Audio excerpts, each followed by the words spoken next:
When he found her half frozen in the blizzard, clutching a teddy bear and barely breathing, he had no idea the little girl would lead him to the biggest secret the mountains had ever kept. Before we explore this story, make sure to smash subscribe, because tomorrow we have an extra special story for you that will blow your mind. The wind howled through the Colorado Rockies like a wounded animal, carrying with it snow so thick it turned the world into a wall of white. December had arrived early and violent, bringing with it the kind of storm old-timers talked about in hushed voices around crackling fires. The kind that buried entire valleys and made even the strongest men question their place in nature's grand design.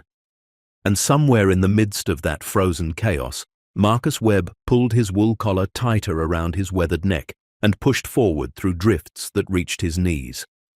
At 58 years old, Marcus had the kind of face that told stories without words. Deep lines carved around his eyes from decades of squinting into mountain sun. A thick grey beard that he trimmed once a month whether it needed it or not. Hands so calloused they could handle burning firewood without flinching. He moved through the wilderness with the certainty of a man who had spent the better part of 12 years learning every rock, every tree, every dangerous ledge within a 10-mile radius of his hand-built cabin. The cabin itself sat nestled in a small valley, protected on 3 sides by towering pines and granite cliffs that had stood for millennia. Marcus had constructed it himself back in 2012, right after Sarah died. Right after the cancer took her and their unborn daughter in the span of 6 brutal months. He'd fled to these mountains like a wounded bear retreating to its cave, and he'd barely spoken to another human being since. That was fine by him. People brought complications. People brought pain. The mountains, for all their harshness, were at least honest about their dangers.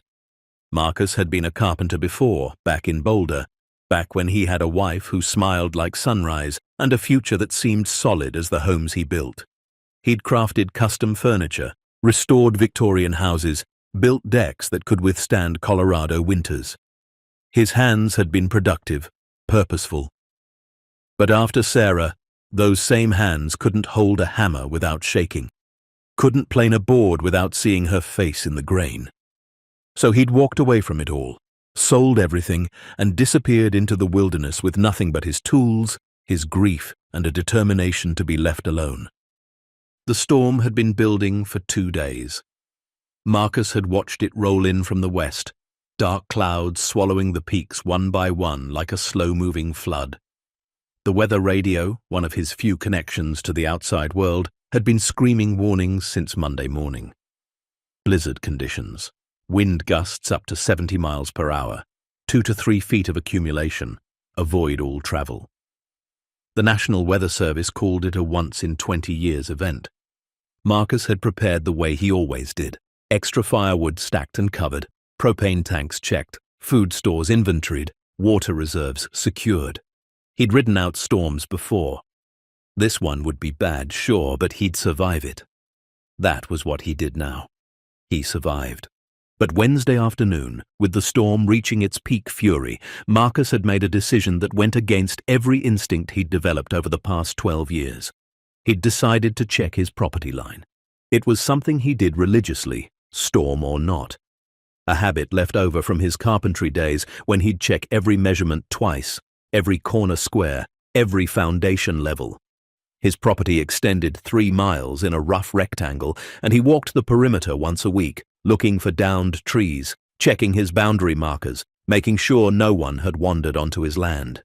In 12 years, no one ever had. The eastern boundary ran along an old service road that hadn't seen vehicle traffic since the 1980s. It was overgrown now, barely visible beneath decades of pine needles and mountain debris. But it marked the edge of his world, and Marcus felt compelled to check it, even as the wind tried to knock him sideways and the snow stung his face like thrown gravel. He was about 1.5 miles from the cabin when he heard it. At first, he thought it was the wind playing tricks. The storm created all kinds of sounds, tree branches creaking like old doors, snow sliding off rocks with sudden whooshes, the constant roar of wind that could sound almost human if you listened wrong. Marcus had learned to tune it out, to distinguish between nature's chaos and anything actually worth his attention, but this sound cut through everything else. A cry.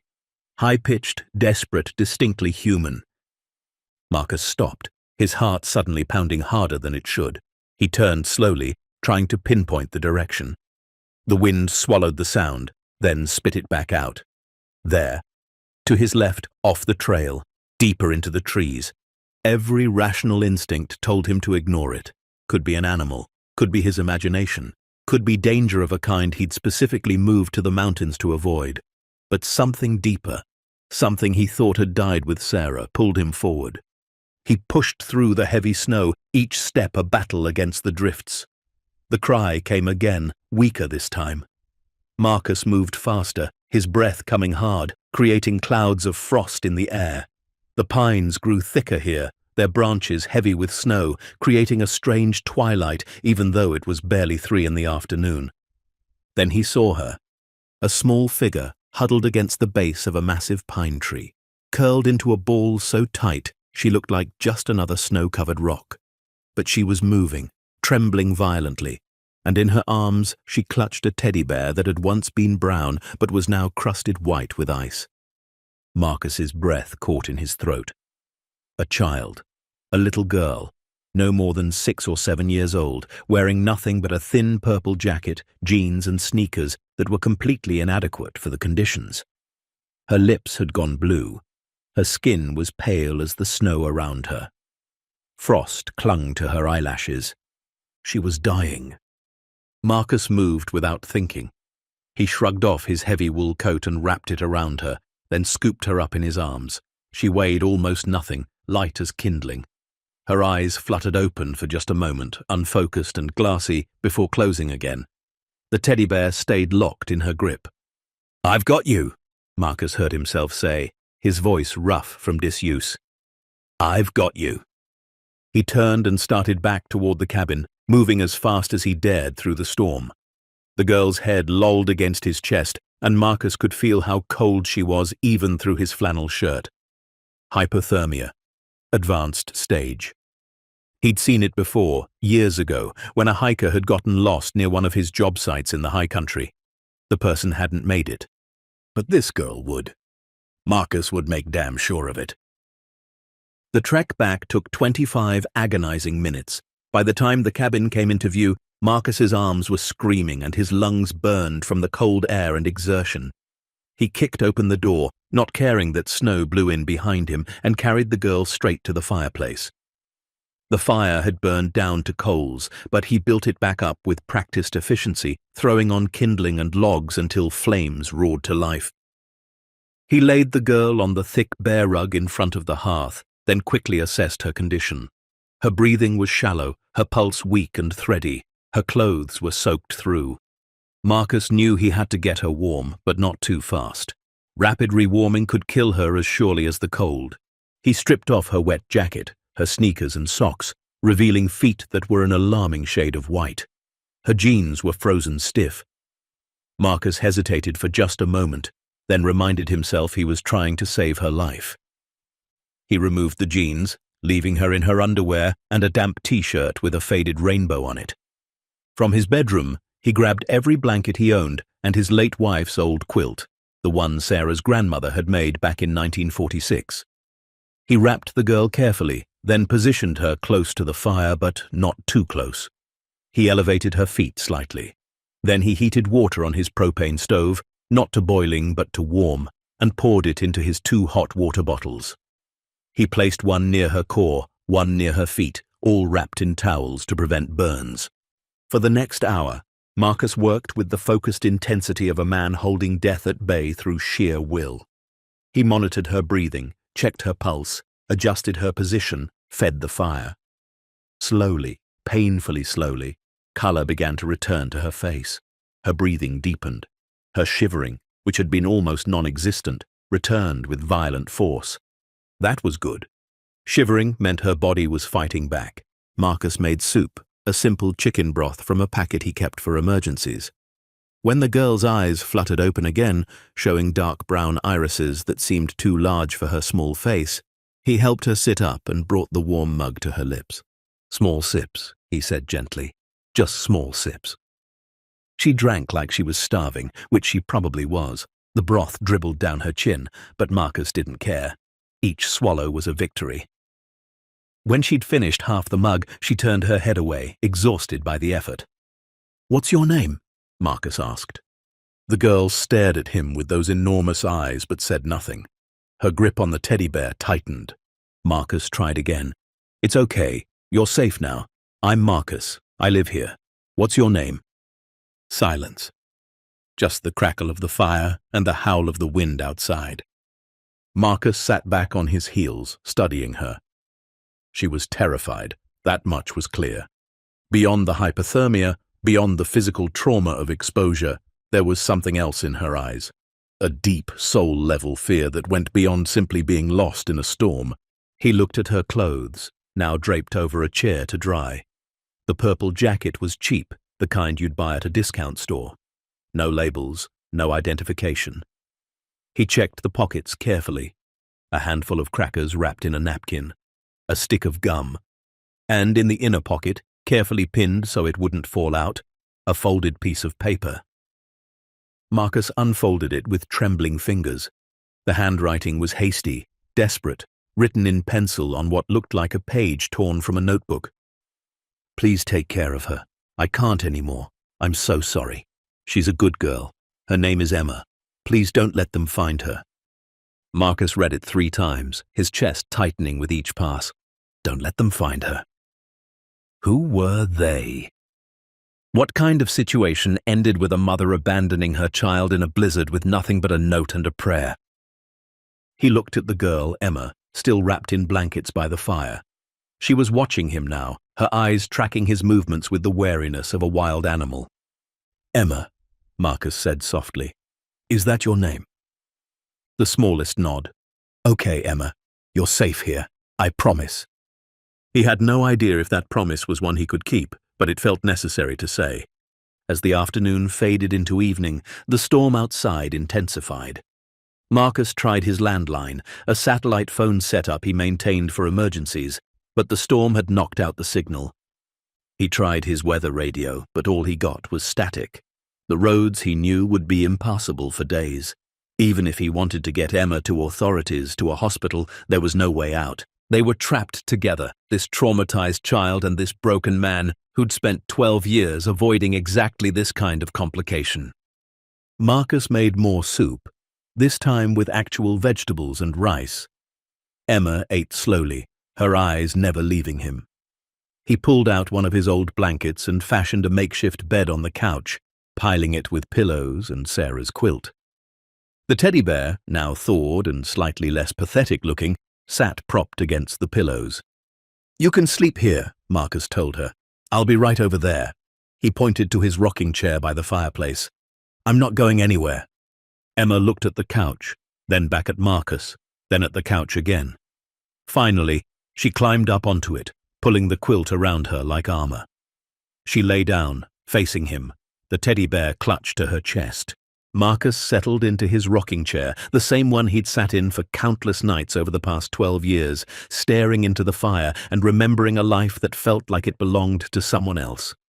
But tonight was different. Tonight, there was another heartbeat in the cabin besides his own. Another life depending on him. He thought about Sarah, about how she'd always wanted children, how she'd been so excited when she got pregnant at 38. They'd called it their miracle. They'd painted a nursery, picked out names, read parenting books. And then the headaches started. The diagnosis came like a thunderbolt. Glioblastoma. Aggressive, inoperable. The doctors gave her 6 months. The baby would have to be delivered early if Sarah wanted any chance at treatment. But Sarah refused. She wanted to give their daughter every possible chance, every extra week of development. So she'd declined treatment, knowing what it meant, choosing their child over herself. In the end, they lost them both. The cancer took Sarah in her sleep during the 7th month, and the baby girl went with her. Marcus had held them both in the hospital room, his wife's cold hand and his daughter's tiny, still body, and something inside him had broken so completely that 12 years later, sitting in a cabin in the middle of a blizzard, he still hadn't found all the pieces. He'd sworn that day he'd never let himself care about anyone again, never open himself up to that kind of devastation. The mountains had been his refuge from caring, from connection, from the terrible vulnerability of love. And now here was this child, this Emma, thrust into his life by circumstances he didn't understand, looking at him with eyes that held their own ocean of pain. The fire popped, sending up sparks. Emma flinched, but didn't cry out. Marcus watched her fight to keep her eyes open, watched them lose the battle, watched her finally surrender to exhaustion. Her breathing evened out. The teddy bear rose and fell with each breath. Outside, the storm raged on. The weather radio had predicted 3 days of this before it cleared. 3 days trapped in a small cabin with a traumatized child who wouldn't speak, and a past that someone somewhere was apparently desperate to keep hidden. Marcus stood and added another log to the fire. He checked the window latches, the door locks, habits from his carpentry days when he'd made everything secure, everything tight. Then he pulled a heavy wool blanket around his shoulders and settled back into the rocking chair. He wouldn't sleep tonight. Couldn't. Every creak of the cabin, every shift of the wind, every change in Emma's breathing kept him alert. He told himself it was just because he needed to monitor her condition, make sure the hypothermia didn't have lasting effects. But deeper down, he knew it was something else. It was the note. "Don't let them find her." Someone was looking for this child. Someone dangerous enough that her mother had chosen abandonment in a blizzard over whatever alternative she faced. Around midnight, Emma woke with a small cry. Marcus was beside her in an instant, kneeling by the couch. She was trembling again, but not from cold. Her eyes were wide with terror, searching the shadows. "It's okay," Marcus said quietly. "You're safe. It's just a dream." "Mommy?" Emma whispered, the first word she'd spoken. Her voice was small, fractured. "Mommy left me." Marcus felt something crack in his chest, a fissure in the wall he'd built around his heart. "I know," he said, because what else could he say? "I know she did. She said the bad men were coming. She said to hide. She said—" Emma's voice broke. "She said she loved me." Tears rolled down her cheeks, and Marcus did something he hadn't done in 12 years. He reached out and pulled another human being into his arms. Emma collapsed against him, her small body shaking with sobs, and Marcus held her the way he'd once held his wife in those final days, the way he'd held his daughter for those brief, terrible moments in the hospital. He held her like she mattered, like her pain was real, like he was capable of being more than just a ghost haunting a cabin in the woods. "I've got you," Marcus whispered into her hair, which smelled like snow and fear and something indefinably sweet beneath it all. "I've got you, Emma. Whatever's happening, whoever's looking for you, I won't let them hurt you, I promise." It was a promise that terrified him even as he made it. Because Marcus Webb had spent 12 years building a life specifically designed to avoid promises, to avoid connections, to avoid the terrible responsibility of caring. And now, in the span of a few hours, all of that had been swept away by a child who weighed less than 50 pounds and carried secrets he didn't understand. Emma's sobs gradually subsided.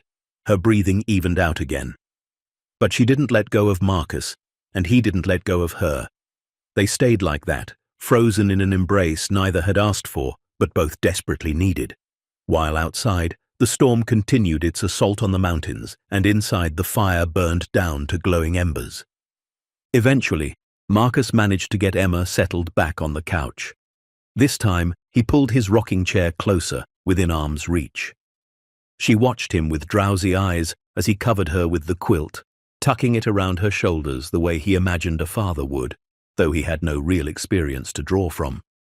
"Will you stay?" Emma asked, her voice barely audible. "I'll stay," Marcus replied. "I'm not going anywhere." She closed her eyes, her hand reaching out from under the quilt to rest on the arm of his chair. Marcus looked at that small hand, the fingernails still rimmed with dirt, the palm still red from the cold, and something inside him shifted irrevocably. He'd thought he came to these mountains to die slowly, to fade away from the world until there was nothing left but bones and memories.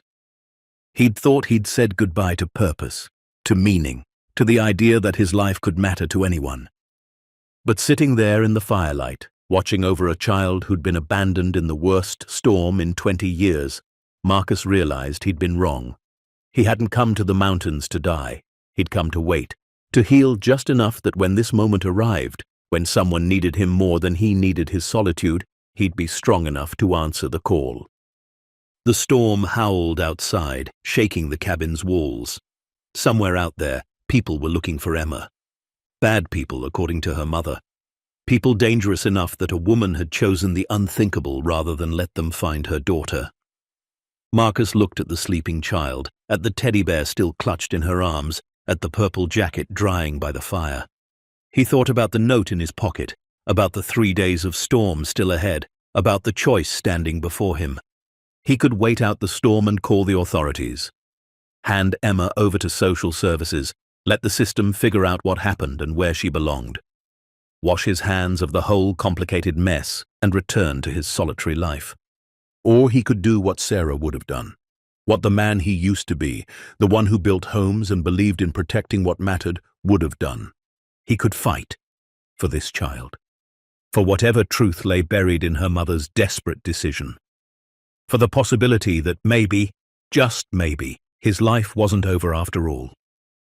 Outside, the wind screamed like something alive and angry.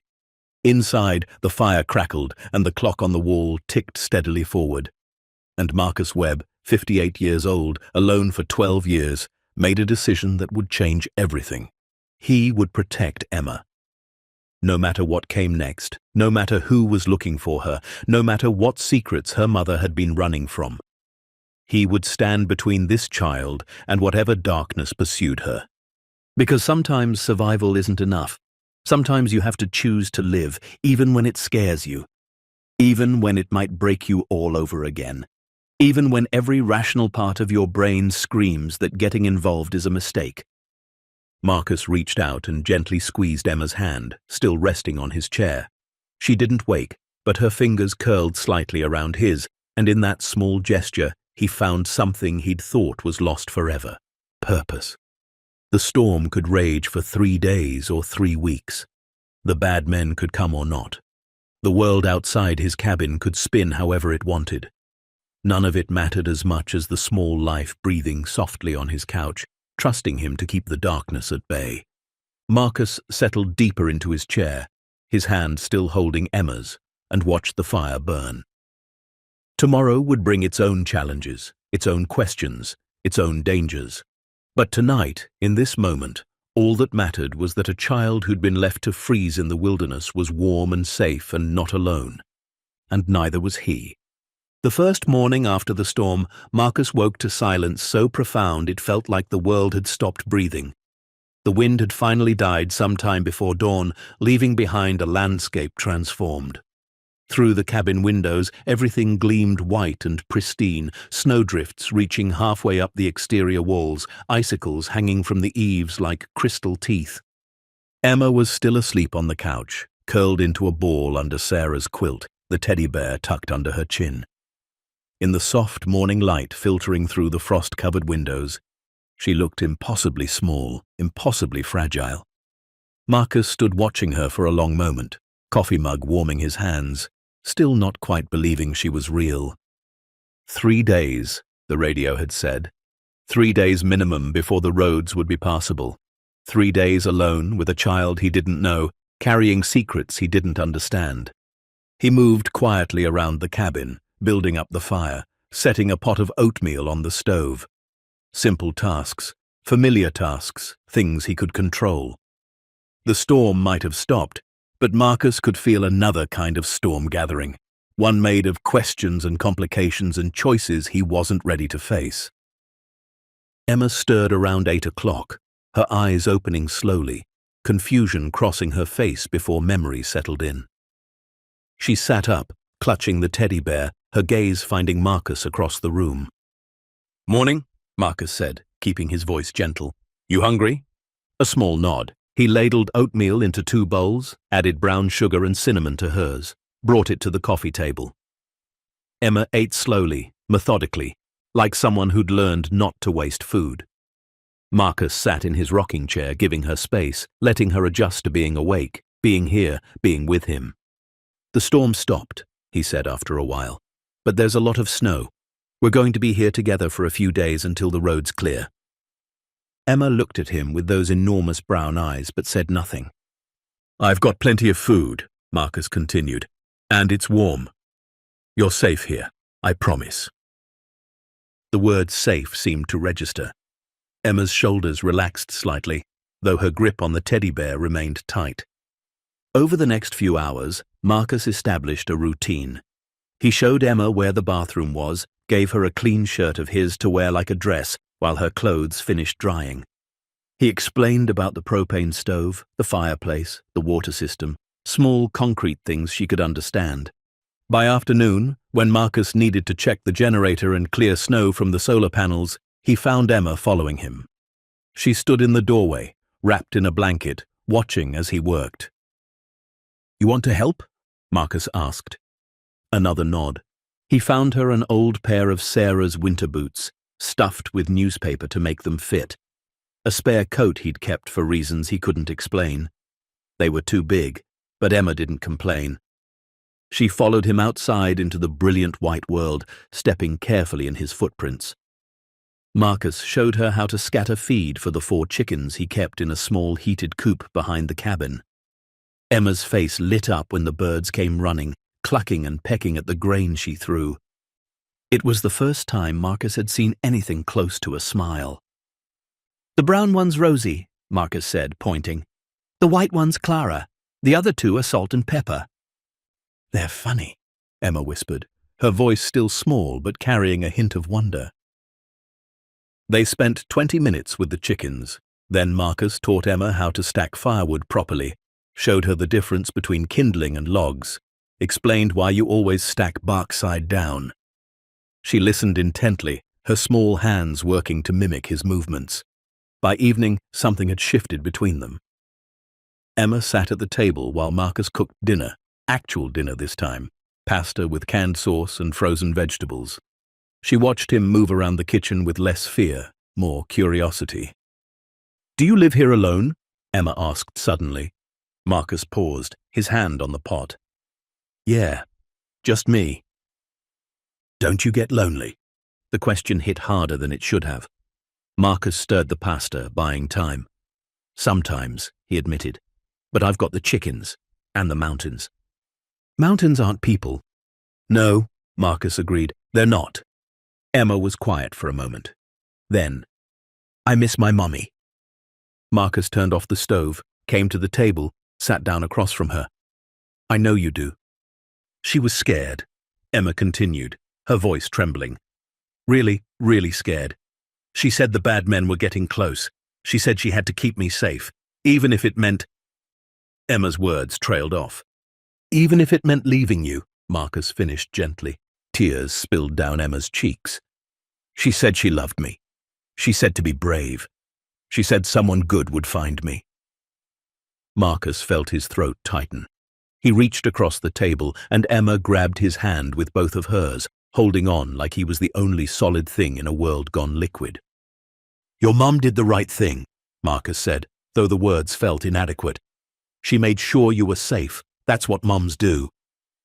Over the next 2 days, a rhythm developed.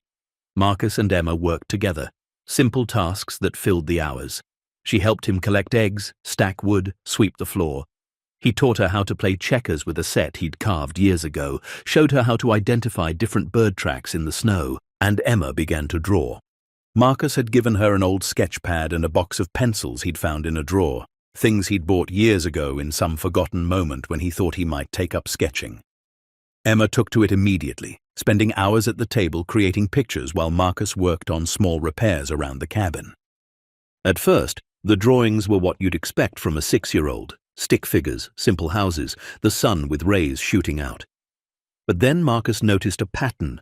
Mountains appeared in almost every drawing, and tunnels, dark openings in hillsides carefully rendered with shading that seemed beyond her years. On the 3rd day after he'd found her, Marcus sat down beside Emma and studied her latest drawing. It showed a mountain with a dark entrance at its base, trees on either side, and what looked like a path leading to it. "You draw a lot of tunnels," Marcus observed carefully. Emma's hand stilled. She looked at the drawing, then at Marcus. "That's the place," she said quietly. "What place?" "The place Mummy took me before she left. The secret place." Marcus's pulse quickened. "Can you tell me about it?" Emma set down her pencil, her small fingers tracing the tunnel entrance she'd drawn. "We drove for a long time. Mummy was crying but trying not to. She kept checking the mirror, looking behind us. She said the bad men had found out about the secret and they were coming." "What secret?" Emma shrugged, her face scrunching in frustration. "I don't know. Something about money and bad people. Mummy worked with numbers. She said she found something she wasn't supposed to find." Marcus processed this slowly. An accountant, maybe, who'd discovered something illegal. Embezzlement, fraud, something worth running from.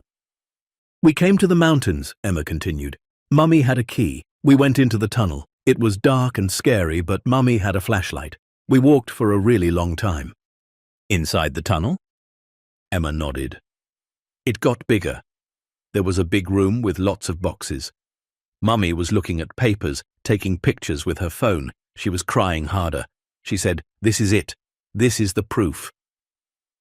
Marcus leaned forward. "Proof of what?" "I don't know. But then Mummy heard something. Voices, maybe. She got really scared. We ran back out and drove to where you found me. She gave me Teddy and told me to hide until someone good came. She said—" Emma's voice broke. "She said she had to lead them away from me. She said she'd come back when it was safe." But she hadn't come back, Marcus thought grimly, and maybe she never would. That afternoon, while Emma napped, Marcus bundled up and went back to the spot where he'd found her.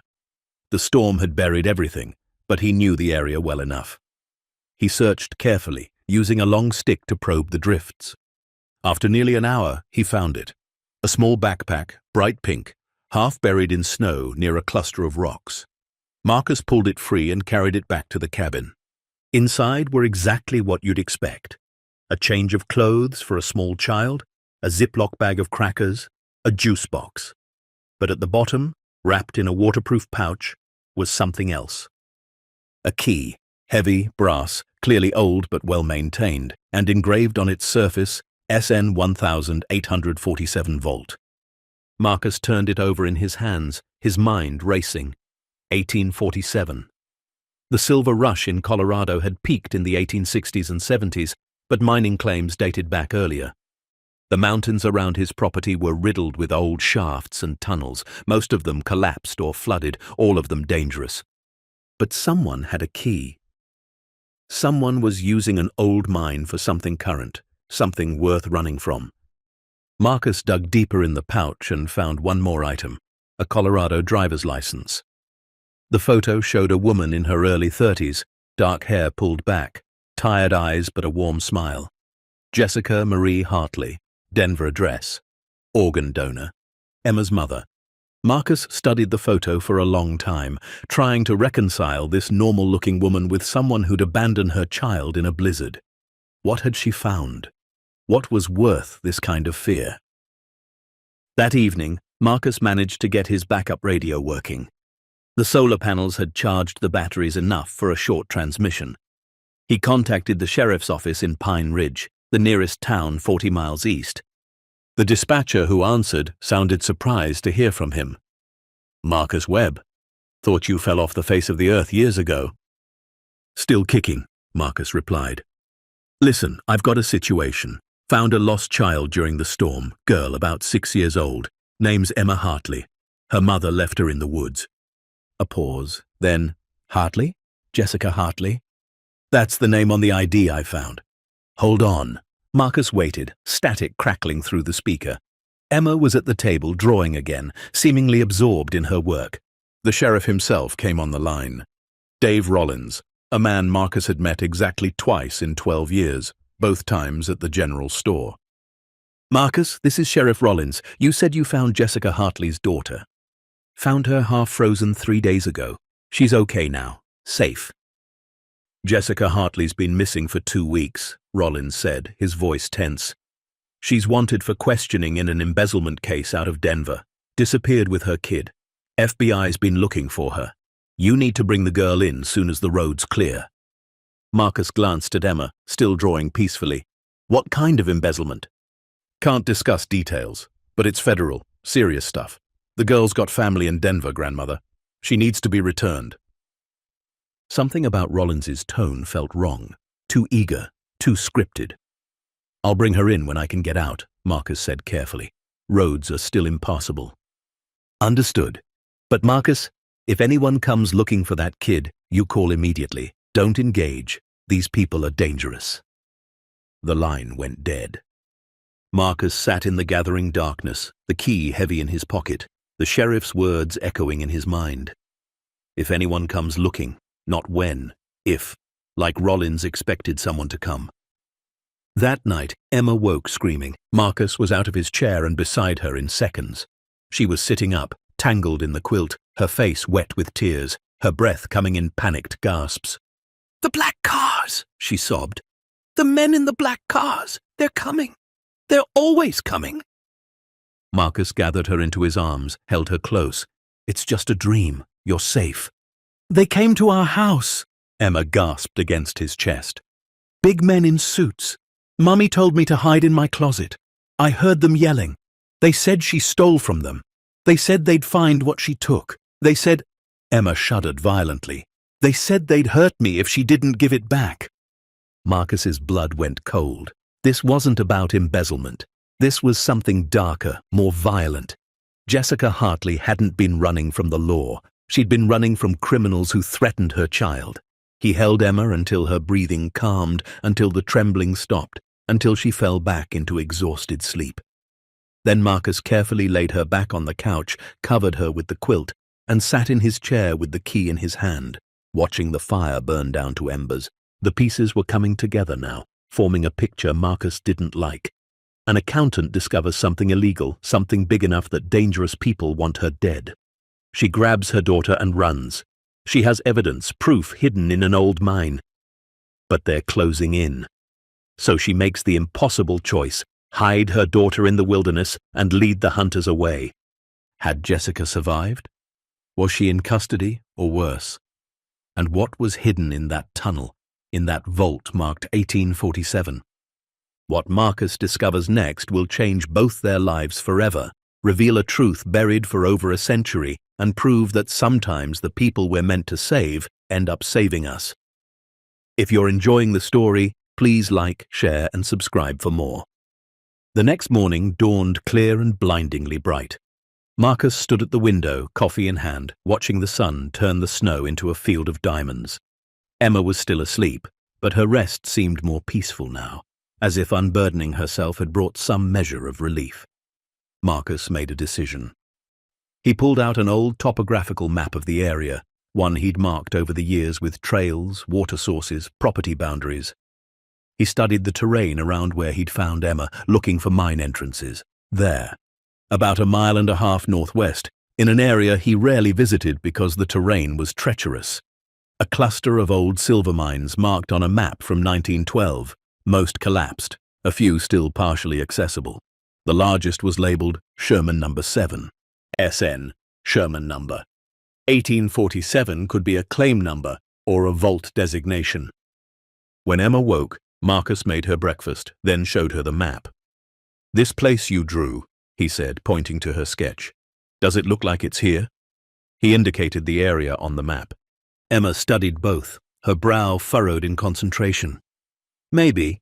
There were big rocks, and the road was bumpy." "Did you see the entrance? What did it look like?" Emma picked up her pencil and drew more details. A wooden frame around the entrance, metal rails on the ground, a faded sign. Classic mine entrance. Marcus felt certainty settle in his gut. "Emma, I think I know where the tunnel is, but I need to understand something. Did your mum go inside with you, or did she just show you where it was?" "We went inside," Emma said, "all the way to the big room. Mummy opened a door with the key." The key in Marcus's pocket suddenly felt like it weighed 10 pounds. "What was in the room?" Emma's face scrunched up, trying to remember. "Boxes. Big metal boxes. and regular boxes like for moving. Lots of papers. Mummy was taking pictures of everything. Did she take anything? Emma shook her head.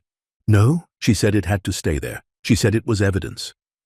Evidence of what? Marcus wanted to ask, but Emma clearly didn't know. Over the next day, as the snow began to settle and compress, Marcus formulated a plan. The roads would be clear in another day, maybe 2. Once they were, Emma would have to leave, go into protective custody, or back to her grandmother in Denver. Before that happened, Marcus needed to understand what they were dealing with. He spent hours studying his maps, plotting routes, checking supplies. The mine entrance Emma described was in rough territory, and with several feet of fresh snow, it would be a challenging hike. But Marcus had winter gear, snowshoes, experience. The question was whether to take Emma with him or leave her behind. That decision was made for him the next morning when he woke to find Emma already dressed, wearing her dried clothes and boots, standing by the door with her backpack. "I'm coming with you," she said, her voice small but determined. "Coming where?" "To the tunnel. You're going to look, right? I can show you exactly where." Marcus started to argue, to explain why it was too dangerous, too far, too cold. But Emma's expression stopped him. This was her mother's secret, her mother's sacrifice. She'd been there once already. And maybe, Marcus thought, she needed to face it again to make sense of what had happened to her. "Okay," he said finally, "but you do exactly what I say. No wandering off, no taking risks. Understood?" Emma nodded solemnly. They set out an hour later, Marcus with a full pack and snowshoes, Emma dressed in layers with Sarah's old boots and a rope tied around her waist, the other end secured to Marcus's belt. The sun was bright, the air crisp and still. Under different circumstances, it would have been beautiful. The journey took 3 hours, slow going through deep snow, but Emma was tougher than she looked, pushing forward without complaint. She pointed out landmarks as they went, a rock formation that looked like a sleeping bear, a dead tree split by lightning, a frozen creek. "We parked there," Emma said, pointing to a flat area where the old service road widened. "Mummy carried me the rest of the way." They followed what must have been Jessica's path, now buried but still traceable by the terrain. Around a rocky outcropping, through a stand of old-growth pine, and finally to a hillside that looked like every other hillside until you saw the detail. There, partially hidden by snow and scrub brush, a dark opening in the rock face. Weathered timber framed the entrance. Rusted rails emerged from the snow, disappearing into the darkness. And above it all, barely visible, a faded sign. Sherman, number 7. Marcus's heart pounded as he approached. He'd passed this area dozens of times over the years, never giving it a second look. Just another abandoned mine, one of hundreds in these mountains. But Jessica Hartley had known different. The entrance had been modified. Behind the ancient timber, a modern steel door had been installed, painted to blend with the rock, and set into that door was a keyhole. Marcus pulled out the key, his hand trembling slightly. SN 1847 Volt. It slid into the lock like it was made for it, because it was. He turned it, and with a soft click, the door swung inward. Darkness yawned before them, but as Marcus's eyes adjusted, he saw that the tunnel wasn't the rough-hewn shaft he expected. This had been reinforced, maintained. LED strips lined the ceiling, currently dark but still intact. Modern ventilation pipes ran along one wall. Someone had put serious money into keeping this place functional.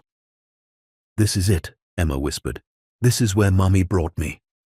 Marcus pulled out his high-powered flashlight, its beam cutting through the darkness. The tunnel stretched ahead, disappearing around a curve about 50 feet in. The rails on the floor were polished, recently used. Every instinct Marcus had developed over 12 years of solitude screamed at him to turn back, to take Emma and run, to avoid whatever waited in that darkness. But he thought of Sarah, of the daughter he'd never gotten to protect, of the promise he'd made to a frightened child 3 nights ago. "Stay close," Marcus said, checking that the rope between them was secure. They stepped into the tunnel, and the mountains swallowed them whole.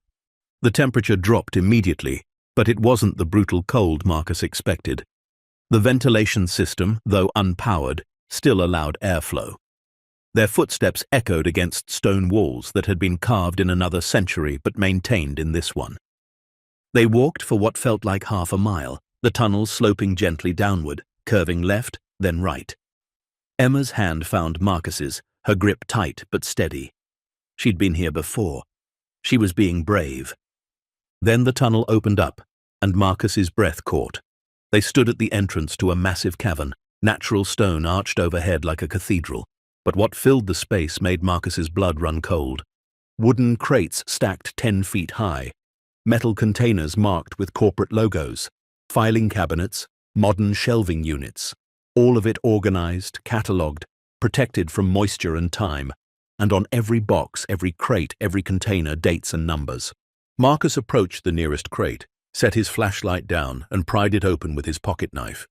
Inside, wrapped in plastic, were stacks of cash, $100 bills, pristine and bundled.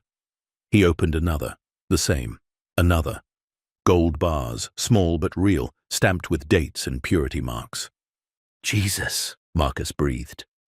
He moved to the filing cabinets, pulled open a drawer. Inside were documents, meticulously organized, corporate records, bank statements, transaction receipts, and names, dozens of names, some Marcus recognized from news reports. Politicians, business leaders, people who should have been beyond reproach. This wasn't just evidence of embezzlement. This was a vault for organized crime, money laundering on a massive scale, spanning decades. And Jessica Hartley, accountant, had somehow gained access to it all. Marcus pulled out a ledger, flipped it open. The amounts made his head spin.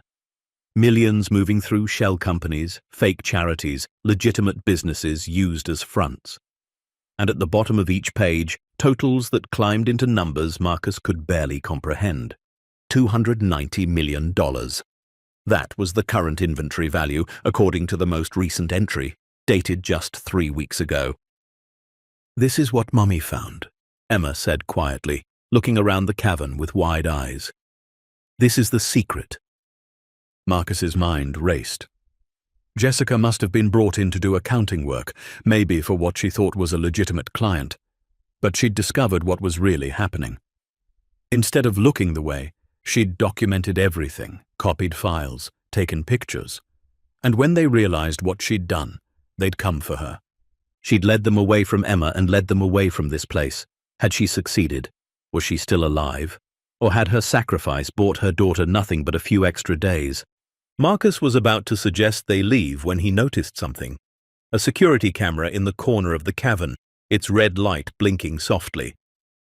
And another. And another. The vault was monitored remotely, which meant someone, somewhere, knew they were here. "Emma," Marcus said, fighting to keep his voice calm. "We need to go. Now." They turned toward the tunnel entrance, and Marcus's heart sank. A figure stood silhouetted against the distant light, blocking their exit. Then another figure appeared, and another. They weren't alone anymore, and the storm Marcus had been sensing, the one made of violence and secrets and desperate men protecting unthinkable wealth, had finally arrived. Marcus's hand instinctively moved to Emma, pulling her behind him as the three figures advanced into the cavern. The LED strips along the tunnel ceiling suddenly flickered to life, flooding everything with harsh white light that made Marcus squint. The men were dressed in tactical gear, black from head to toe, faces partially obscured by balaclavas. Professional, military precision in their movements. The center man was taller than the others, broader through the shoulders. He held no weapon that Marcus could see, but he didn't need one. His presence alone radiated danger. "Mr. Webb," the man said, his voice smooth, almost pleasant. "We've been monitoring you since you entered the property. Took you long enough to find this place." Marcus said nothing, his mind racing. They knew his name. They'd been watching. For how long? "And little Emma?" the man continued, his gaze shifting to the child pressed against Marcus's back. "Your mother has been very worried about you." Emma's grip on Marcus's coat tightened. "You're lying," she whispered. "You're the bad men." The man smiled, though it didn't reach his eyes. Bad is such a simple word. We prefer to think of ourselves as problem solvers. And right now, you and Mr. Webb represent a significant problem. We're leaving, Marcus said, his voice steady despite the adrenaline flooding his system. We didn't see anything. We'll forget this place exists. I'm afraid that's not possible. The man took a step closer. You see, this facility represents decades of careful planning, significant investment. We can't have random hikers stumbling across it, especially not hikers who've already seen the contents. What did you do to my mummy? Emma's voice was small but fierce, cutting through the tension. The man's expression didn't change. Your mother made certain choices. She accessed systems she shouldn't have, copied files that didn't belong to her, ran when she should have negotiated. Those choices have consequences. Marcus felt rage building in his chest, hot and dangerous. She was protecting her daughter. And now you think you're protecting her? The man laughed, a sound like breaking glass. You're a carpenter who plays hermit in the woods. We're an organization that's operated successfully since 1978. This isn't a fight you can win. But Marcus had spent 12 years in these mountains, 12 years learning every trail, every cave, every dangerous drop and hidden passage. These men might have training and weapons, but this was his territory.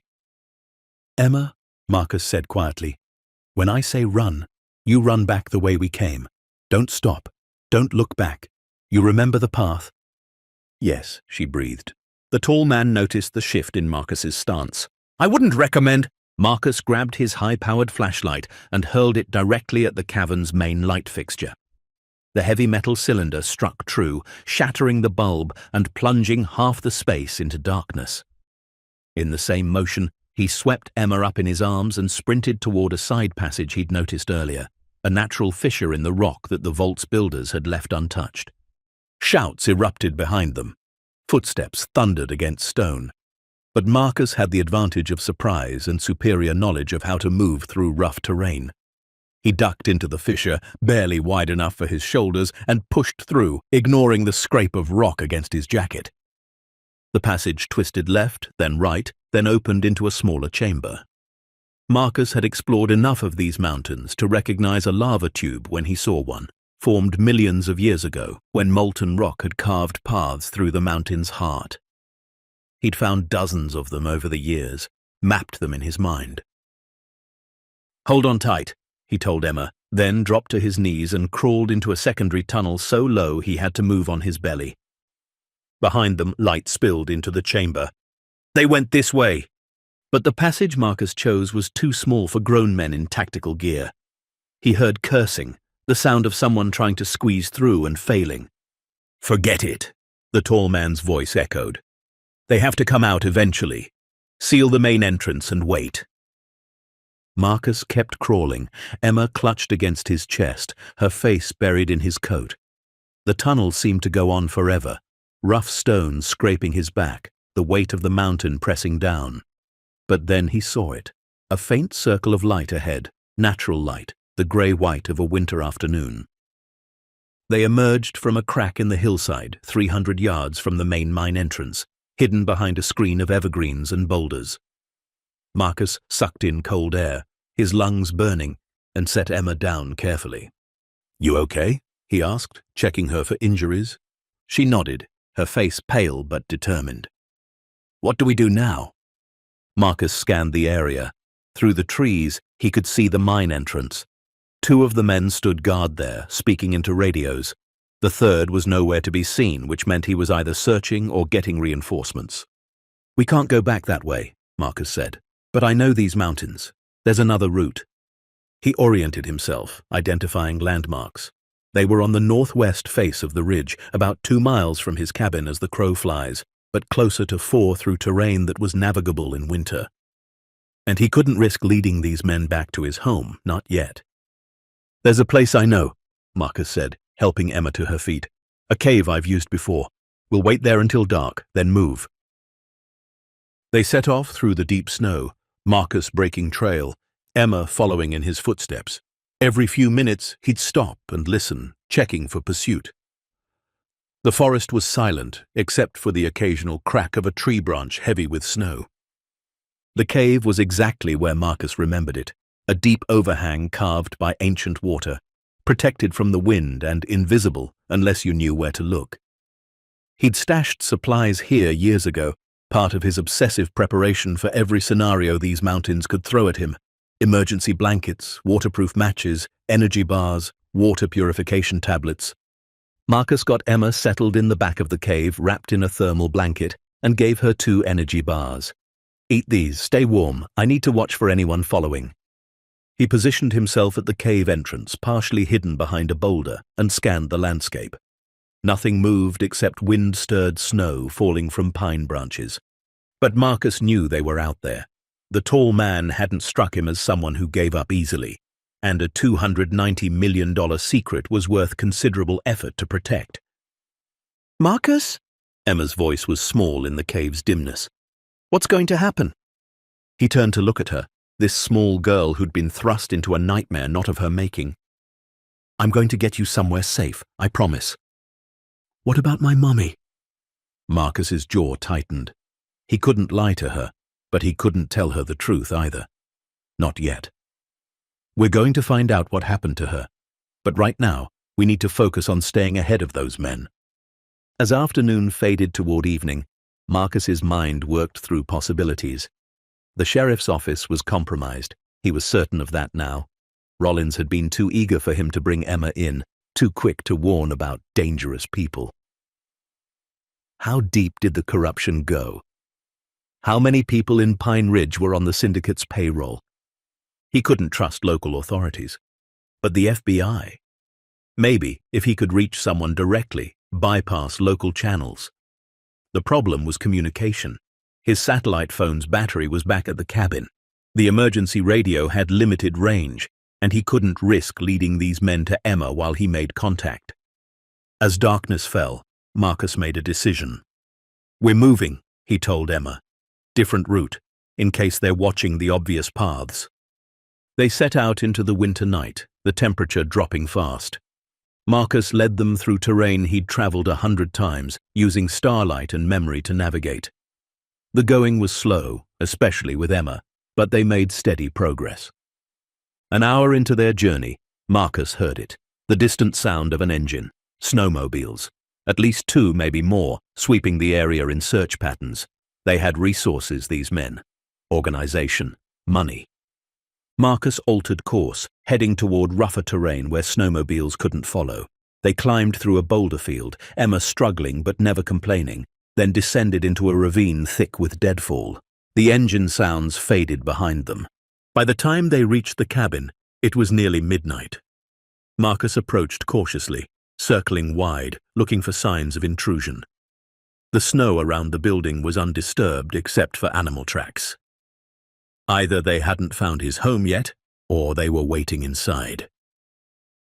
"Stay here," Marcus whispered to Emma, positioning her behind a fallen log with a good view of the cabin. "If anything happens, run north. Follow the creek until you reach the old logging road, then follow it east. You'll hit the highway eventually." "I don't want to leave you," Emma said, tears in her voice. "You won't have to. I'm just being careful." Marcus approached the cabin from the rear, using skills he'd learned during a brief stint in the army 40 years ago, before carpentry, before Sarah, when he'd been young and stupid enough to think he was invincible. He checked the windows, the door, the small root cellar. Everything appeared normal. He unlocked the door and slipped inside, moving silently through familiar darkness. The cabin was empty, undisturbed. Either his location was still secret, or the men were regrouping, planning their next move. Marcus retrieved his satellite phone, checked the charge. Half battery, enough for what he needed. He also grabbed his hunting rifle, a Remington 700 he'd owned for 30 years, and a box of ammunition. He wasn't a violent man by nature, but he wasn't helpless either. He went back outside and collected Emma. "It's clear. Come on." Inside, Marcus got the fire going while Emma collapsed on the couch, exhaustion finally overtaking adrenaline. But Marcus couldn't rest, not yet. He had work to do. He powered up his satellite phone and pulled up a contact he'd saved years ago, but never called. FBI Field Office, Denver. A friend from his Army days, Jake Morrison, had retired from the Bureau 5 years ago, but Marcus still had his personal number. The phone rang 4 times before a groggy voice answered. This better be important. Jake, it's Marcus Webb. A pause. Marcus? Jesus, I thought you were dead. You haven't called in, what, 8 years? 9. Listen, I need a favor, a big one, and I need you to trust me. What's going on? Marcus took a breath and laid it out. Finding Emma, the vault, the $290 million criminal operation, the men hunting them. He spoke quickly, efficiently, knowing every second on the line was a risk. Jake listened without interrupting. When Marcus finished, there was a long silence. You're telling me there's a money laundering vault in the Rockies worth $250 million? $290 million, based on the ledgers I saw. And you have the little girl whose mother discovered it? She's safe with me, for now. Another pause. Marcus, if this is real, you're in serious danger. These organizations, they don't leave witnesses. I know. That's why I need you. Can you get a team out here, someone I can trust? I can make calls, but I'm retired. I'll need to go through official channels. That takes time. How much time? 48 hours minimum, maybe more. Marcus looked at Emma, asleep on his couch, vulnerable and trusting. 48 hours might as well be forever. Do what you can, Marcus said. But Jake, be careful who you tell. I think local law enforcement is compromised. Understood. And Marcus? Stay alive until I can get help there. The line went dead. Marcus set down the phone and moved to the window, scanning the tree line. Nothing moved in the darkness, but he felt eyes on him nonetheless. They were out there, watching, waiting. He spent the next hour fortifying the cabin. He moved furniture to block the windows, created firing positions with good sightlines, set up tripwires around the perimeter using fishing line and empty cans. Crude, but effective. He loaded the Remington and positioned extra ammunition within easy reach. Then he went through the documents he'd photographed on his phone before they'd fled the vault. Page after page of transactions, names, dates, amounts. The scope of it was staggering. This wasn't just money laundering. It was a network, a shadow economy built over decades. And Jessica Hartley had documented all of it. She'd been meticulous, thorough.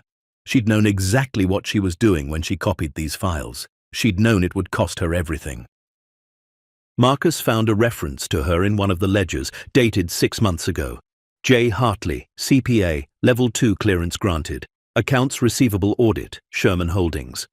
Sherman Holdings, the same name as the mine. She'd been brought in to do legitimate accounting work, never suspecting what Sherman Holdings really was. But she'd found out. And instead of looking the away, instead of taking whatever bribe they'd surely offered, she'd chosen to gather evidence. To build a case. To protect her daughter by exposing the truth. Marcus felt a kinship with this woman he'd never met. She'd made the hard choice, the right choice, even knowing the cost. Just like Sarah had chosen their daughter over treatment, knowing she wouldn't survive. Some people, when faced with impossible odds, chose love over survival. He looked at Emma, her small chest rising and falling in sleep, and understood what Jessica had done. She'd given her daughter a chance, however slim. She'd led the hunters away and left Emma in the wilderness, gambling that someone good would find her before the cold did. And Marcus had. He'd been that someone. Now he had to finish what Jessica started. Around 3 in the morning, Marcus heard the engines again. Closer this time, much closer. He moved to the window and saw lights through the trees, multiple vehicles converging on his location. They'd found him. Marcus went to Emma and shook her gently awake. Emma, honey, we've got company. I need you to go down to the root cellar and hide. Remember where I showed you? Emma nodded, sleep clearing from her eyes as fear took its place. Take this. Marcus handed her his satellite phone. If something happens to me, you call the last number I dialed. Ask for Jake. Tell him everything. He'll help you. I'm scared, Emma whispered. I know, but you're brave. You're the bravest person I know. Now go. And Emma, no matter what you hear up here, You stay hidden until I come get you, or until Jake's people arrive. Promise me." "I promise." She disappeared down the narrow stairs to the root cellar, a space Marcus had dug years ago for storing vegetables but had reinforced for exactly this kind of scenario. It had a hidden entrance, ventilation, supplies. She could survive down there for days if necessary. Marcus locked the cellar door behind her and covered it with a rug and the kitchen table. Then he took his position by the window, rifle ready, and waited. The vehicles stopped about 100 yards out, their engines cutting off simultaneously. Doors opened and closed. Marcus counted shadows in the moonlight. 6 men, maybe 7. More than he'd hoped, fewer than he'd feared. A voice called out through the darkness, amplified by a bullhorn. "Marcus Webb, we know you're in there. We know you have the girl. This doesn't have to end badly." Marcus said nothing, his finger resting on the trigger guard.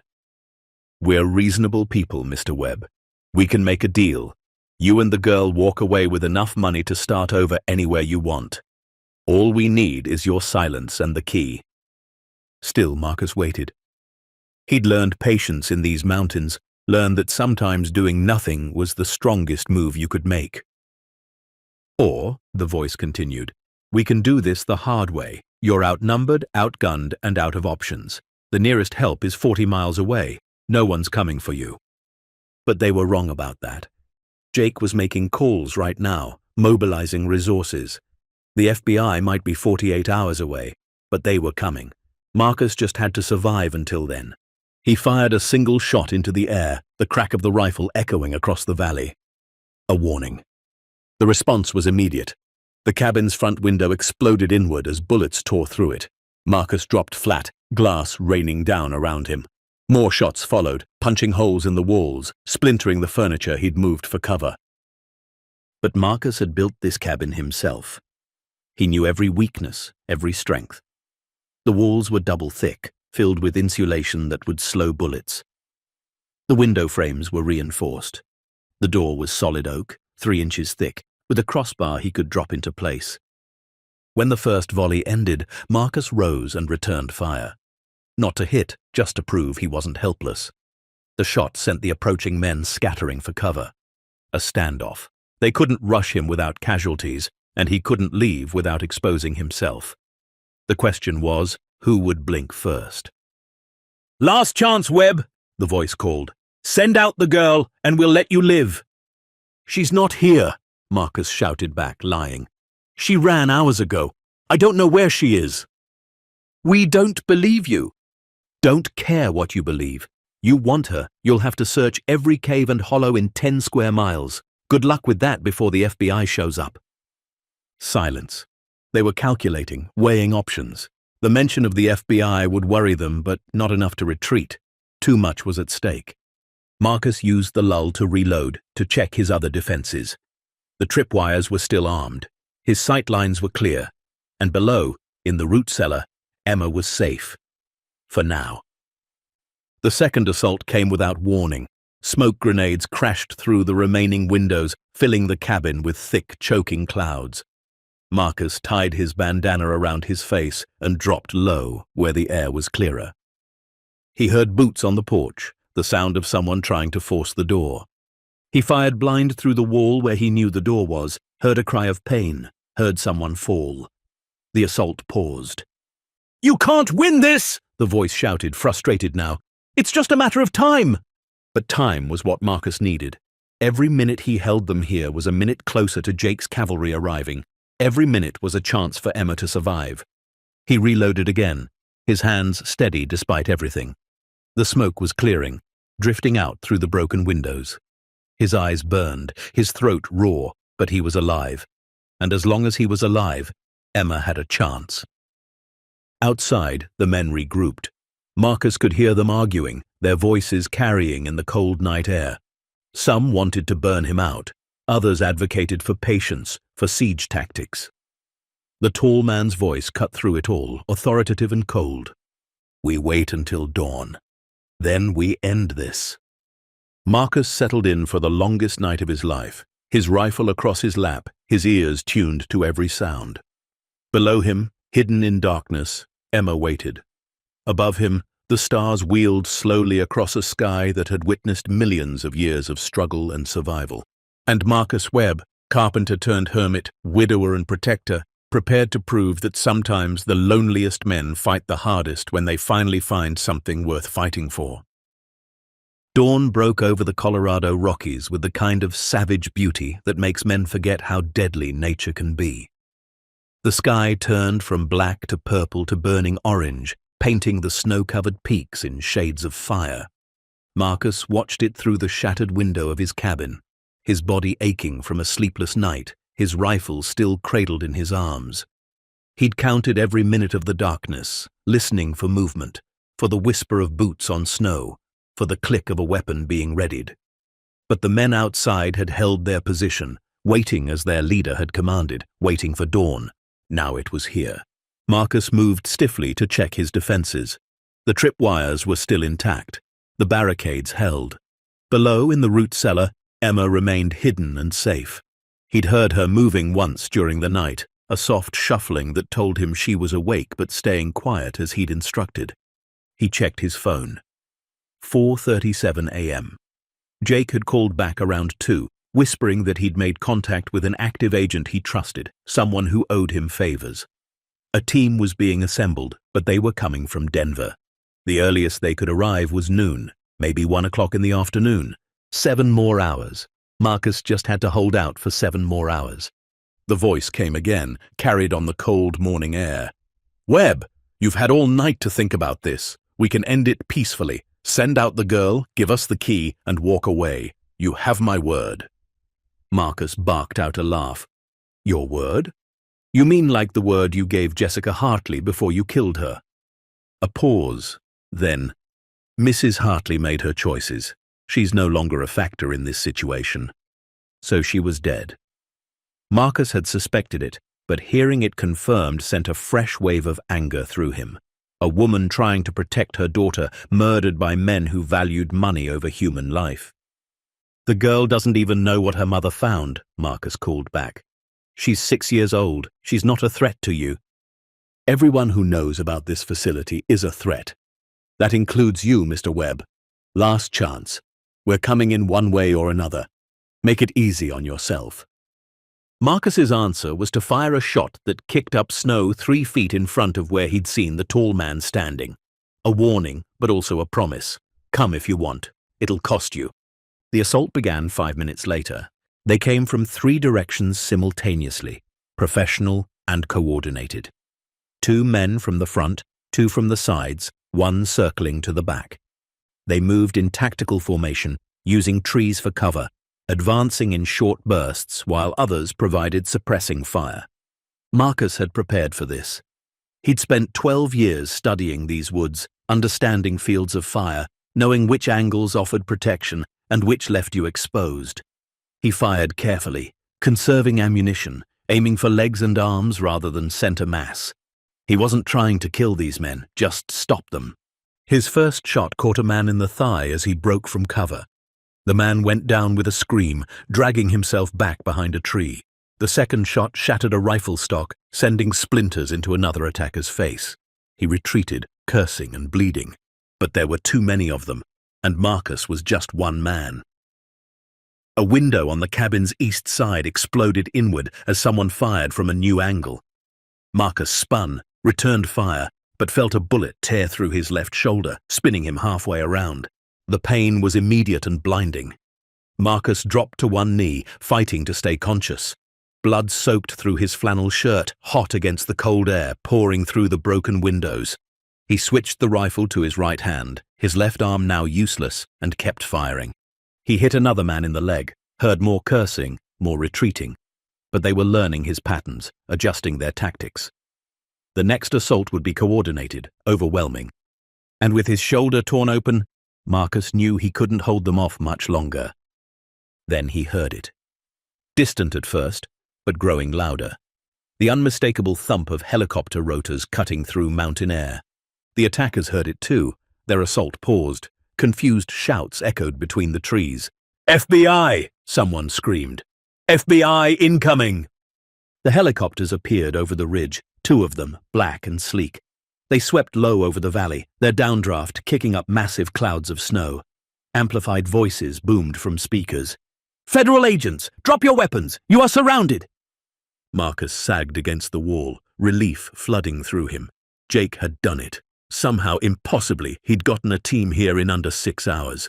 The men outside were scattering, abandoning their assault, trying to reach their vehicles. But more vehicles were roaring up the access road, black SUVs with FBI markings. Agents in tactical gear poured out, weapons raised, shouting commands. A brief firefight erupted. Marcus heard the sharp crack of rifles, the deeper boom of shotguns. It lasted maybe 30 seconds before silence fell, broken only by the helicopters circling overhead and shouted orders to, "Get down, hands behind your head, do it now." Marcus tried to stand, failed, slumped back down. The world was starting to grey at the edges. Blood loss, shock, adrenaline crash. He'd been running on fumes for hours, and his body was finally giving out. The cabin door burst open. Marcus tried to raise his rifle, but strong hands caught it, gently pulling it away.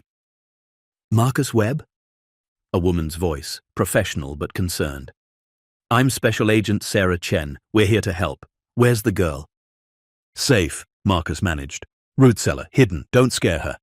Agent Chen spoke into her radio, coordinating.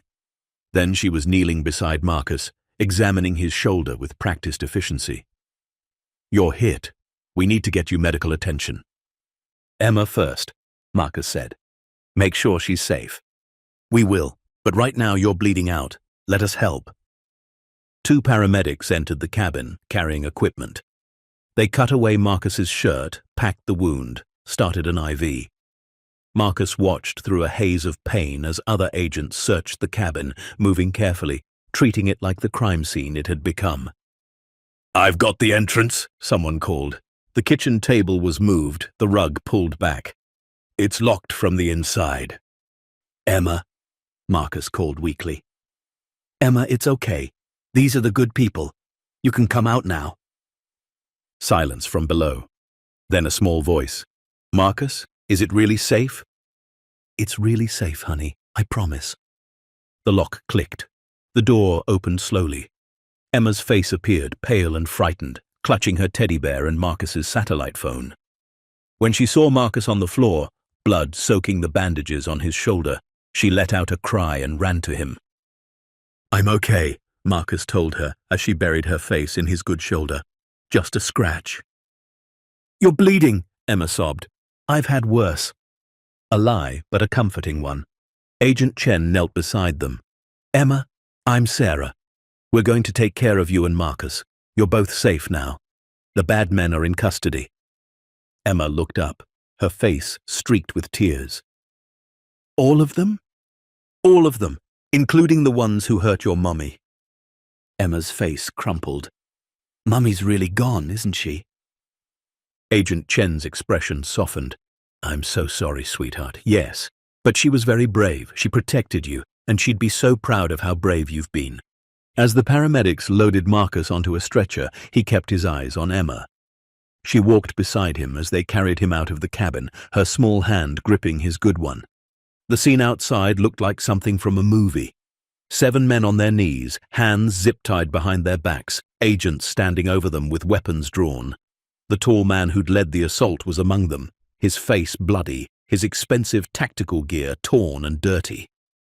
One of the helicopters had landed in a nearby clearing. The other circled overhead, keeping watch. More vehicles were arriving, more agents, evidence technicians, crime scene investigators. "The vault," Marcus said to Agent Chen as they loaded him into a medical helicopter. "Sherman number 7 mine. 290 million in cash, gold, evidence. It's all there." "We know," she replied. "Your friend Jake gave us everything. We've got teams heading there now.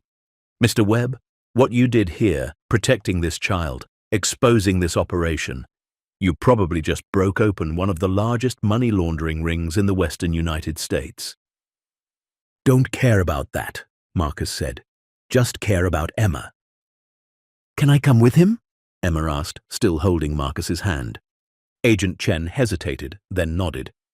"Just to the hospital. Then we need to talk about next steps for you, okay?" They lifted off, the mountains falling away below. Emma sat strapped in beside Marcus, refusing to let go of his hand. Through the window, Marcus could see his cabin, bullet-riddled and broken, surrounded by federal agents and yellow crime scene tape. 12 years he'd lived there. 12 years of solitude and grief and slow healing, and in less than a week, it had all been torn apart. But looking at Emma, seeing the relief and trust in her eyes, Marcus couldn't bring himself to regret any of it. At the hospital in Pine Ridge, doctors rushed Marcus into surgery. The bullet had passed through his shoulder, missing major arteries but causing significant tissue damage. They cleaned the wound, repaired what they could, gave him blood and antibiotics and pain medication that made the world soft and distant. When Marcus woke, it was dark outside. His shoulder was immobilized in a complex brace, and his arm was in a sling. An IV dripped clear fluid into his other arm, and beside his bed, curled up in a chair that was far too big for her, Emma slept, wrapped in a hospital blanket. Agent Chen sat in another chair, reading through a thick file. She looked up when Marcus stirred. "Welcome back," she said quietly. "How are you feeling?" "Like I got shot," Marcus rasped. His throat was dry, raw. Chen poured water from a pitcher, held the cup while he drank. "The surgery went well. Doctor says you'll make a full recovery, though you'll need physical therapy." Marcus nodded toward Emma. "Why is she still here? Thought you'd have taken her into custody." "We tried. She wouldn't leave. Threw a fit when we suggested moving her to a safe house. Said the only safe place was with you." Chen smiled slightly. "She's got a stubborn streak." "Wonder where she gets that," Marcus muttered. "We've been trying to contact her family. Jessica Hartley's parents are both deceased. There's an aunt in California, but she's refused guardianship. Says she can't take on a child right now." Marcus's chest tightened. "So what happens to her?" "State custody, most likely. Foster care system. We'll find her a good placement. Make sure—" "No," Marcus interrupted. Chen looked at him. "Mr. Webb." "Her name is Marcus," he said. "And no, she's been through enough. She doesn't need to be shuffled off to strangers." "What are you suggesting?" Marcus looked at Emma, at the child who'd stumbled into his life and turned everything upside down. The child whose mother had trusted that someone good would find her. The child who'd made him feel something besides grief for the first time in 12 years. "I'm suggesting I take care of her," Marcus said. Chen's eyebrows rose. "You want to become her foster parent?" "I want to adopt her, if she'll have me." "Mr. Webb, the process is complicated. Background checks, home studies, court hearings. You live alone in an isolated cabin, you have no experience with children, and your home is currently a crime scene." "I'll rebuild," Marcus said, "or move, whatever it takes. That little girl saved my life as much as I saved hers. I'm not letting her disappear into the system." Chen studied him for a long moment. "You're serious about this?" "Dead serious." "Then we'll need to talk to Emma. See what she wants. She's young, but she deserves a say in her future." As if sensing their conversation, Emma stirred. Her eyes opened, focused on Marcus, and relief flooded her face. "You're awake." "I'm awake," Marcus confirmed, "and I'm okay. How are you holding up?" Emma climbed onto the edge of his bed, careful of his injury. "I was scared. The doctor said you lost a lot of blood. I thought—" "I'm tough," Marcus said. "Takes more than a bullet to stop me." Agent Chen cleared her throat gently. "Emma, I need to ask you something important. Marcus here has said he'd like you to stay with him, to become your guardian, but only if that's what you want. Do you understand?" Emma looked at Marcus, then at Chen, then back at Marcus. "Forever?" "If that's what you want," Marcus said. "I know I'm not your dad. I know I can't replace your mum, but I can give you a home. I can keep you safe. I can try to be what you need." Tears spilled down Emma's cheeks. "I don't want to go to strangers. I want to stay with you." Marcus felt his own eyes burning. "Then you will. I promise." Chen made notes in her file. "I'll start the paperwork. Fair warning, Mr. Webb. This won't be quick or easy. The state will scrutinize every aspect of your life. And there are people who'll question whether a 58-year-old single man living in the wilderness is the right placement for a traumatized 6-year-old girl.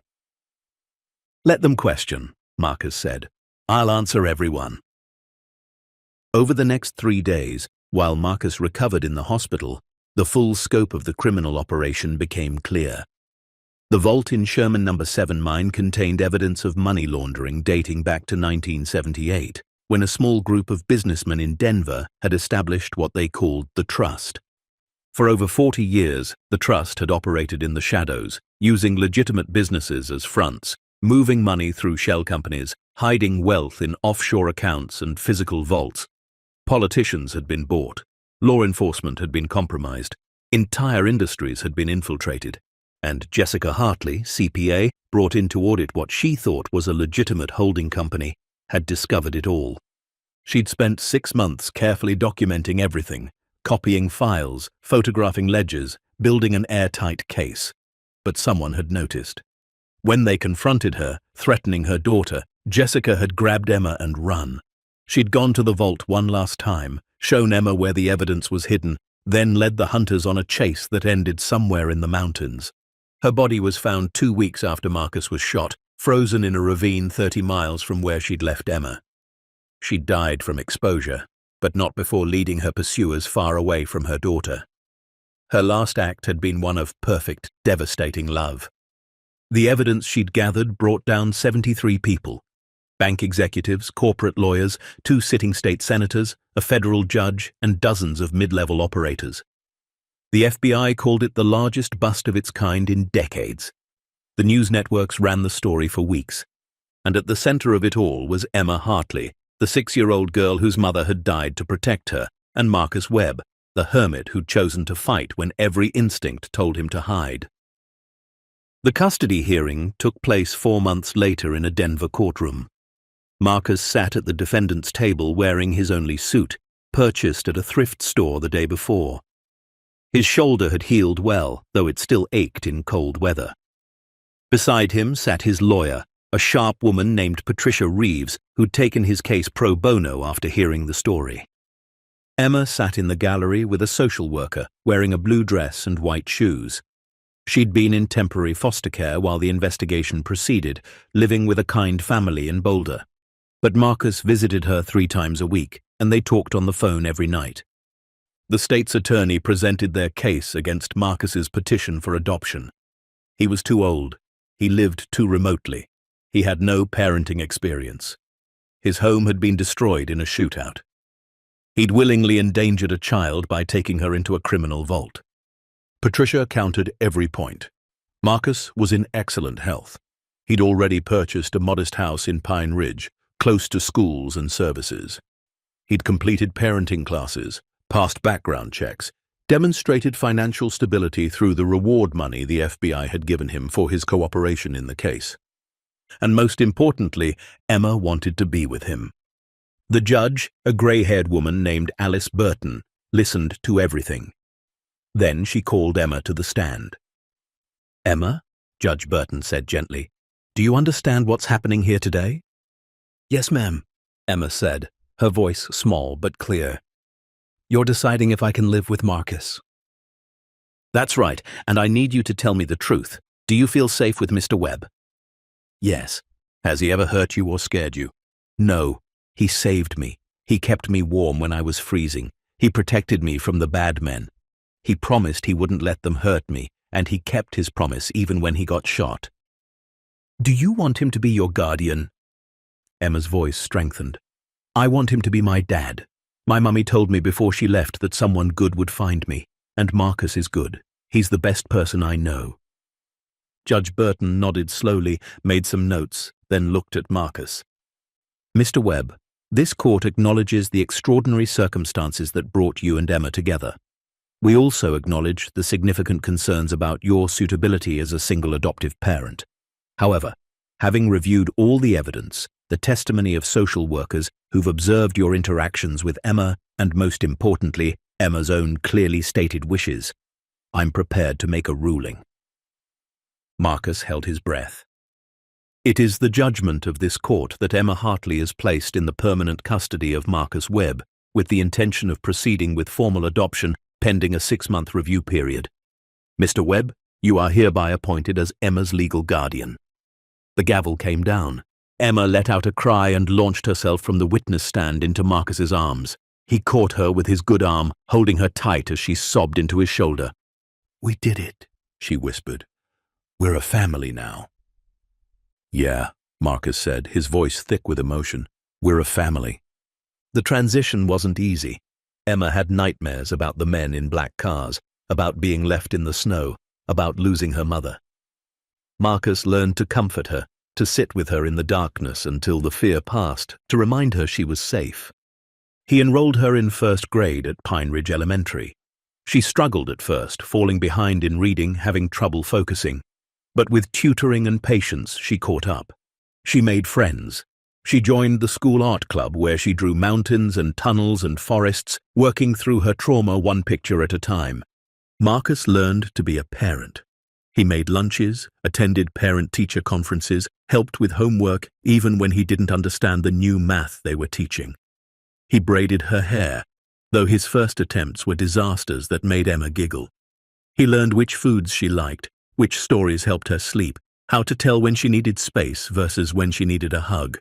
He sold his ruined cabin and used the money, combined with the FBI reward, to buy a small house on the edge of Pine Ridge. It had 3 bedrooms, a fenced yard, and a garage where Marcus set up a workshop. He went back to carpentry part-time, building custom furniture, teaching Emma the basics of working with wood. The chickens came too. Rosie, Clara, Salt, and Pepper now lived in a coop Marcus built in the backyard. Emma fed them every morning before school, collecting eggs and talking to them about her day. Life found a rhythm, a normalcy that Marcus had never expected to have again. The 6-month review came and went. The social worker reported that Emma was thriving. The formal adoption was granted on a cold January morning, exactly 1 year after Marcus had found Emma in the blizzard. They celebrated at the diner in town, just the 2 of them, eating pancakes and talking about the future. "Can we go back to the mountains sometimes?" Emma asked. "Not where the bad stuff happened. Just, I miss the trees." "We can go whenever you want," Marcus promised. "The mountains aren't bad, they're just big. They hold secrets, some good, some bad, but they're still beautiful." "Like people," Emma said thoughtfully. Marcus smiled. "Yeah, like people." 2 years after that morning in the diner, Marcus stood in the backyard of their house watching Emma play with a puppy they'd adopted from the shelter. She was 8 now, tall for her age, with her mother's dark eyes and a smile that came easier with each passing month. The nightmares still came occasionally, but less often. She still drew pictures of mountains and tunnels, but now they included houses and dogs and stick figures labeled Dad and Emma. She'd started calling him Dad around the 18-month mark. Just slipped it into conversation one day.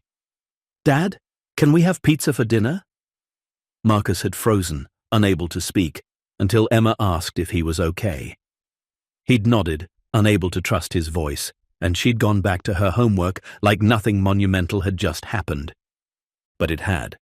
In that moment, Marcus had truly become her father, not through biology or formal adoption papers, but through the simple act of a child claiming him as hers. A car pulled into the driveway. Jake Morrison climbed out, retired from the FBI but still visiting every few months.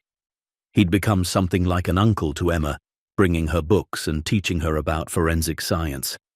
"Marcus," Jake called, "got something for you." He handed over a newspaper. The headline read, "Final Convictions in Trust Money Laundering Case. 73 Defendants Sentenced." Marcus skimmed the article. The tall man who'd led the assault on his cabin, identified as Vincent Cross, had received 40 years. Others got sentences ranging from 10 to life. The entire organization had been dismantled. "They're all going away," Jake said. "Every last one. And it started with a woman brave enough to run and a man brave enough to stand his ground." Emma ran over, the puppy tumbling after her. "Uncle Jake, did you bring me anything?" Jake grinned and pulled out a forensics kit for kids. Thought you might like this." As Emma tore into the packaging, Marcus and Jake sat on the porch steps, watching the afternoon sun paint the sky. "You ever think about how different your life would be if you hadn't found her?" Jake asked. Marcus considered it. 2 years ago, he'd been a ghost haunting a cabin, waiting to die. Now he was a father, a carpenter, a member of a community. He coached Emma's soccer team. He helped with the church bake sale. He had friends, responsibilities, a reason to wake up every morning. "I think about it sometimes," Marcus admitted. "But then I realize I didn't find her. She found me. Or maybe we found each other when we both needed saving." "You believe in fate?" Marcus watched Emma show the puppy her new forensics kit, explaining in serious tones how fingerprinting worked. "I believe in choice. Jessica chose to protect her daughter.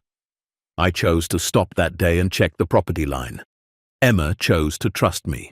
We all made choices that led us here." "Good choices," Jake said. "The only ones that mattered." That evening, after Jake left and Emma was in bed, Marcus sat in his workshop, sanding a jewelry box he was making for Emma's 9th birthday. The wood was cherry, the grain beautiful, the work meditative. On his workbench sat the teddy bear Emma had been clutching the night he found her. She'd asked him to fix it a few months back, and Marcus had carefully sewn up every rip, cleaned it, restored it as best he could. It sat there now, waiting to be returned, a reminder of where they'd started. Marcus thought about Sarah, about the daughter he'd lost before she'd taken a single breath. The pain was still there, would always be there, but it no longer consumed him. He'd learned that grief and joy could exist together, that you could honor the past while embracing the future. He'd told Emma about Sarah once, shown her the old photos. Emma had looked at them carefully, then said, "I bet she would have liked me." "She would have loved you," Marcus had replied. Now, working in the quiet workshop, Marcus felt Sarah's presence like a blessing. Maybe she'd sent Emma to him. Maybe the universe had conspired to bring together a broken man and a lost child, two people who needed each other in ways they couldn't have predicted. Or maybe it was simpler than that. Maybe sometimes terrible things happen, and sometimes people choose to be kind, and sometimes that kindness echoes in ways that change the world. Emma appeared in the doorway, teddy bear in hand. "Can't sleep," she said. Marcus set down his sandpaper. "Bad dream?"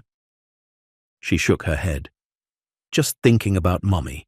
Do you think she knew? That you'd find me? That I'd be okay?"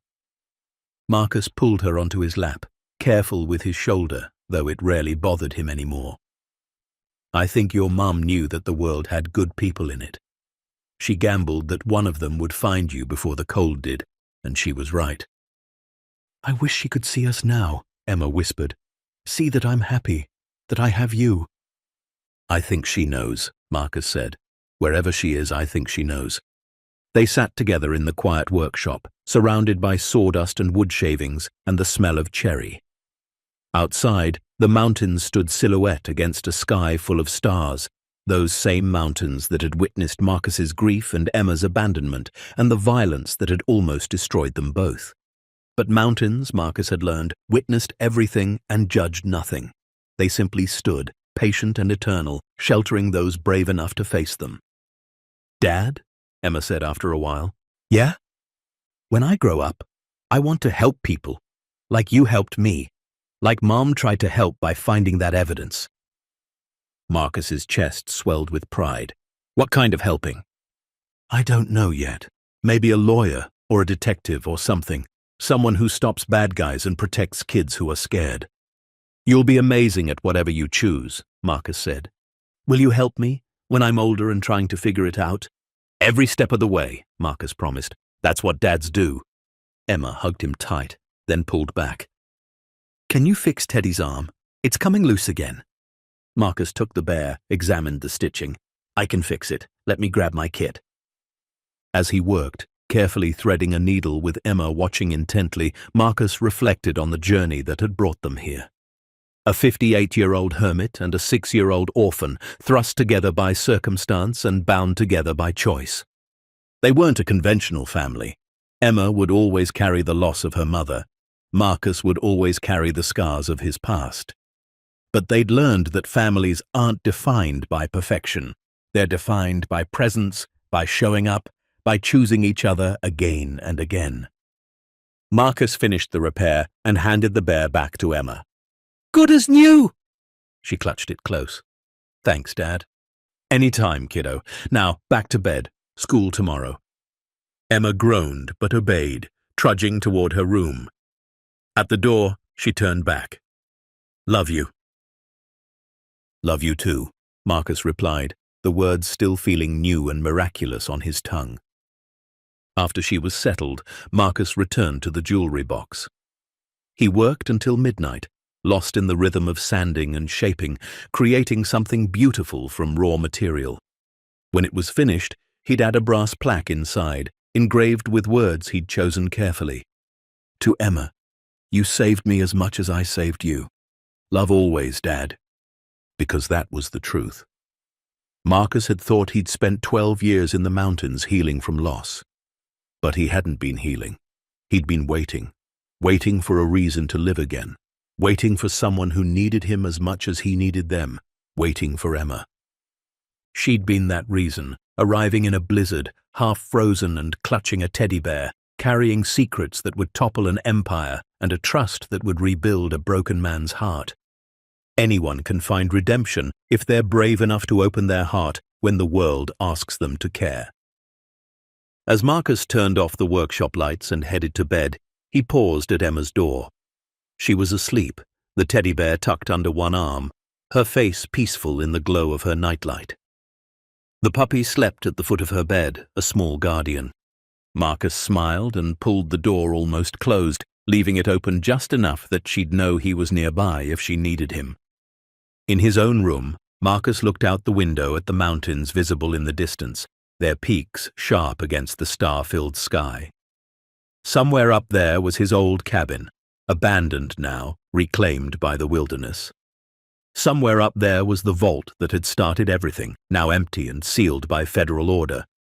But those were just places, just locations on a map.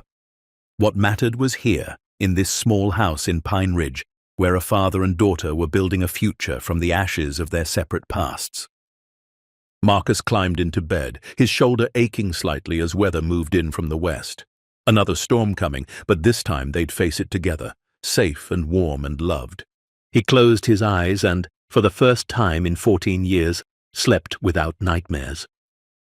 Because the mountains, for all their secrets and all their dangers, had given him the greatest gift of all, a second chance at family, at purpose, at life. And Marcus Webb, carpenter and father, former hermit and current hero to one small girl, had proven that sometimes the people we're meant to save end up saving us right back. The end. Up next, 2 more powerful stories of hope, courage, and second chances. Click to keep discovering with us, and don't forget to hit subscribe if you believe every life deserves someone who won't give up on them.